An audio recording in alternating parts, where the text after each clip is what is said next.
বাইরে প্রচণ্ড জল বৃষ্টি, তার সত্ত্বেও আমরা এনএসএস ডিপার্টমেন্টের মানে সুদক্ষ সদস্য এখানে হাজির হয়ে গেছি। তো যাই হোক, এ দেখো টুলফুল আজ যাচ্ছে। তো দেখা যাক কী করা যায়, আজকে কি করতে পারি, মানে সাধারণ লোকের বা সাধারণ জনগণের জন্য আজকে কী করতে পারি আমি। ঝড় বৃষ্টি হচ্ছে প্রচণ্ড, কিন্তু আমরা এখানে এনএসএসের সুদক্ষ টিম আছি। যেহেতু কালকে ফরেস্ট ডে ছিল, তার জন্যে কিছু গাছ আবার লাগানো বাকি ছিল। তো আজকে আর একটা অ্যাডপ্টেড ভিলেজে যাবো, সেখানে যেয়ে কিছু কেমন গাছ লাগাবো। তো সেগুলোই তোমাদের সঙ্গে আজকে শেয়ার করব, তুলে ধরবো। তো দেখতে থাকো। তো এতক্ষণ ধরে যেইটা বললাম তো সেটাই। তো আমাদের এখানে টোটো মোটামুটি রেডি হয়ে গেছে। তো দুটো নয় 3টে টোটো এসেছিলো। তো যাই হোক, জল বাদলে আমরা বেরিয়ে পড়েছি গাছ ডিস্ট্রিবিউট করতে, অর্থাৎ হচ্ছে স্যাবলিং ডিস্ট্রিবিউট ড্রাইভের কারণে। তো এখানে সব দাদারা বসে পড়েছে গাছ ফাছ নিয়ে, মানে কোলে গাছ নিয়ে বসে পড়েছে। তো অবশ্যই একটা গাড়ি এগিয়ে গেছে। তো কাকু বললো যে চলো তাহলে আমরাও যাওয়া যাক নাকি। তো আস্তে আস্তে যাবো।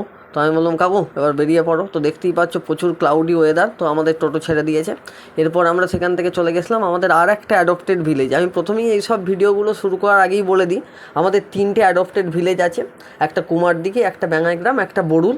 তো আজকে উপস্থিত হয়েছি এসে বড়ুলে। তো এখানেই আমরা আজকে স্যাবলিং ডিস্ট্রিবিউট করব। তো এই যে আমাদের সব এনএসএস কর্মচারী, অর্থাৎ হচ্ছে এনএসএসের কমিটি ভলেন্টিয়ার্সরা আছে। অনেককেই দেখে নতুন মনে হবে, আসলে প্রতিদিনও সবাই থাকে না। তো তার জন্য তো এখানে দেখতে পাচ্ছ ব্যানার আমাদের রেডি হয়ে গেছে, ন্যাশনাল ডে অফ ফরেস্ট। অর্থাৎ তার জন্যই আমরা গাছ ফাছ ডিস্ট্রিবিউট করব সবারই ঘরে ঘরে যাওয়া। অর্থাৎ চিলড্রেন্স ডেতে তোমরা দেখেছিলে, চিলড্রেন্স ডে উপলক্ষে আমরা তাদের হাতে গাছ দিয়েছিলাম এবং মাটি আমরা কুপিয়েই দিচ্ছিলাম, তারা গাছ লাগাচ্ছিল।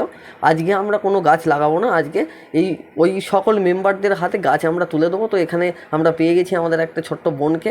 তো তার হাতেই গাছটা আমরা তুলে দিলাম। তো আমরা বললাম, এবং তার মা ছিল, আমরা বললাম যে ভালো করে যত্ন করবে, ভালো করে গাছ ফাছ লাগাবে।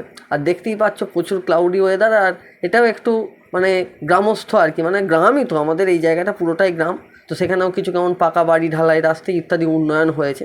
তো আমরা আর একটা ঘরে ঢুকে পড়লাম। তো সেখানে আমাদের স্যার অর্থাৎ বিভাস দাস মহাশয় একজনকে গাছ দিচ্ছেন এবং তিনি দেখিয়ে দিলেন যে কোথায় লাগাতে হবে। এটা আপাতত পেয়ারা গাছ, অর্থাৎ বেশি পেয়ারা গাছই ছিল, কারণ আগের দিন আমরা কুমারদিঘিতে কয়েকটা ভালো ভালো গাছ ডিস্ট্রিবিউট করেছি। তো যেই গাছগুলো বেঁচেছিলো তো সেগুলো। তো এই জল বাদলের দিনে কাকা বলছে মাছ না ধরলে হয়, গাছ তো লাগাতেই হবে, কিন্তু মাছও তো খেতে হয়, বাংলার প্রিয় বাঙালির মাছ ভাত, তো সেটা তো খেতেই হয়।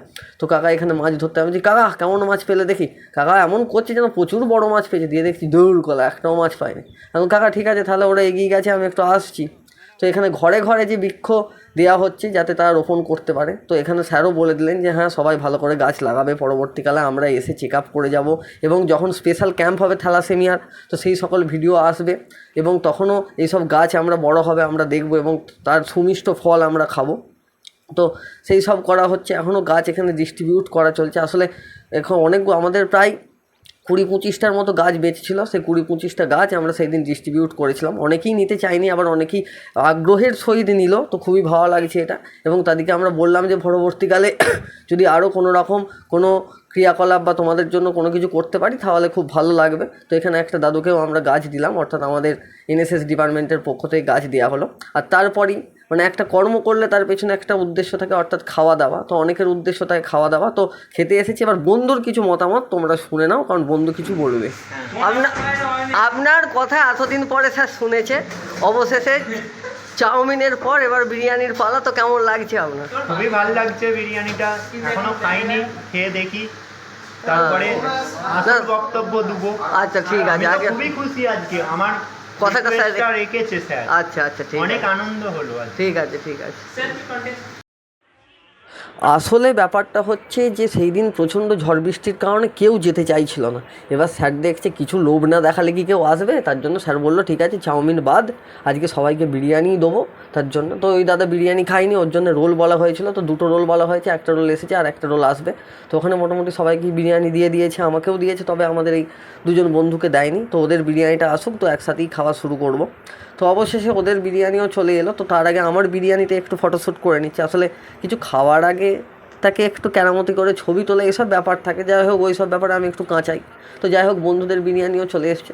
তো এবার খাবে, আই দেখো দেখেছো তো, প্রথম টেস্ট করে বন্ধু বললো মোটামুটি খারাপ নয়, ভালোই লেগেছে। বললো ঠিক আছে, অপূর্ব অপূর্ব, চলবে চলবে। তো এখানে ভাই তো একদম পুরো আজকে মানে ভাই পুরো ফুল মুড়ে আছে, বলছি এতদিন পর স্যার যে আমার কথাটা রেখেছে, এতে আমি খুবই মানে আনন্দিত হয়েছি। তো এরকম আরও অনুষ্ঠান হোক, আমার নিজেই বলছে। তো এই বিরিয়ানিটাই যেটা দেখলাম সেটাই হচ্ছে, লেগ পিস দিয়েছিল, ডিম দিয়েছে, আলু দিয়েছে এবং রায়তা দিয়েছে। অনেক জায়গায় রায়তা তো উঠেই গেছে, ডিমও থাকে না এবং প্রতি জায়গায় লেগ পিসও থাকে না। তো যাই হোক এখন দিয়েছে। তো ভিডিওটা আর বেশি বড় করছি না, ভিডিওটা এখানেই শেষ করছি। এই ব্লগটা কেমন লাগলো তোমরা অবশ্যই জানাবে, এটা অবশ্যই ফরেস্ট ডের একটা ব্লগ। তাহলে আবার দেখা হবে নেক্সট ব্লগে, ততক্ষণে বাই বাই।